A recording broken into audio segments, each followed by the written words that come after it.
The Gogol Sprague's take on Channel 4's The Crystal Maze, reinvented for the new generation. Honest opinions from 8 o'clock tonight. Right after we get the latest news stories from Kathy Newman and Matt Fry.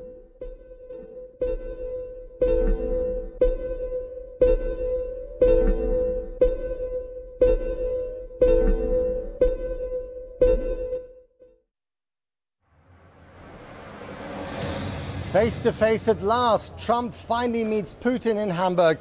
They talk for over 2 hours and announce a ceasefire for parts of Syria.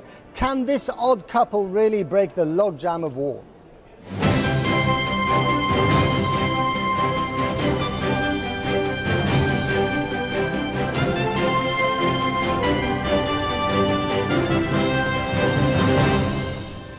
Out on the streets and out of control, Hamburg police call in reinforcements as anger rampages through the city.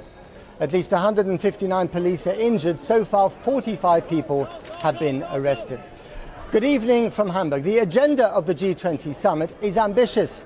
Countries representing 3/4 of the world's population have gathered in this giant conference center to deal with a whole host of issues, from terrorism to cybersecurity to trade and also to climate change. It is a very big deal for the host, Angela Merkel, Chancellor Merkel. This is her chance to play the world's diplomat on this very high-profile stage.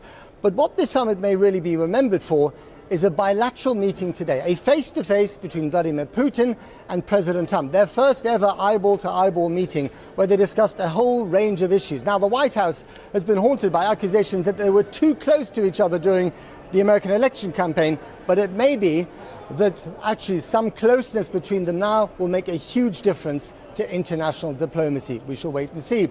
Here too, the Prime Minister Theresa May. It's been a very difficult month for her at home with the majority lost and of course the Grenfell tragedy. I ask her about her reaction to all this. Also on tonight's programme. And I give you my word that I will look into this matter to the very best of my ability and find the facts as I see them from the evidence. The judge leading the inquiry into the Grenfell fire fails to assuage the wrath of residents with his promise to find the facts. This man is a pioneer, the first British adult to have a stem cell transplant to try and cure his sickle cell anemia. We've had exclusive access to his travails and his treatment. And a century of women in the British Armed Forces, from cooks to combat roles. We talked to the military trailblazers about how they changed the course of history.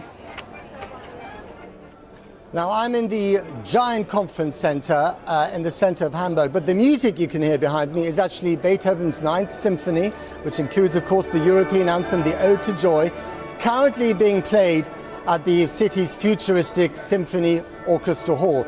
Now, there in attendance are the leaders of the G20 summit, and amongst them Donald Trump and Vladimir Putin. Donald Trump, I don't think I've ever seen him look quite so happy as he did when he arrived in the concert hall. He had looked very grumpy for most of the day, but he looked very happy this evening, perhaps because he's had a 2-hour and 60-minute bilateral meeting with Vladimir Putin. Finally, they got together face to face, and according to his Secretary of State, Rex Tillerson, they discussed a whole range of issues, from interference in the American election. Vladimir Putin denied it, but also said there would never be any interference from Russia ever again, and he expected the same from America in Russian affairs. They talked about Syria. There will be, according to them, a partial ceasefire in the southwest of the country as of the day after tomorrow. They talked about cyber security. They talked about North Korea. It seems to have been a very fruitful meeting. And finally, I have to say, Donald Trump seems to have found his feet, which one cannot always say is the case at these sort of international summits. However, the music in that hall might be sublime. The mood music on the streets has been utterly appalling. Watch my report of the day. Hamburg may think twice about hosting another global summit.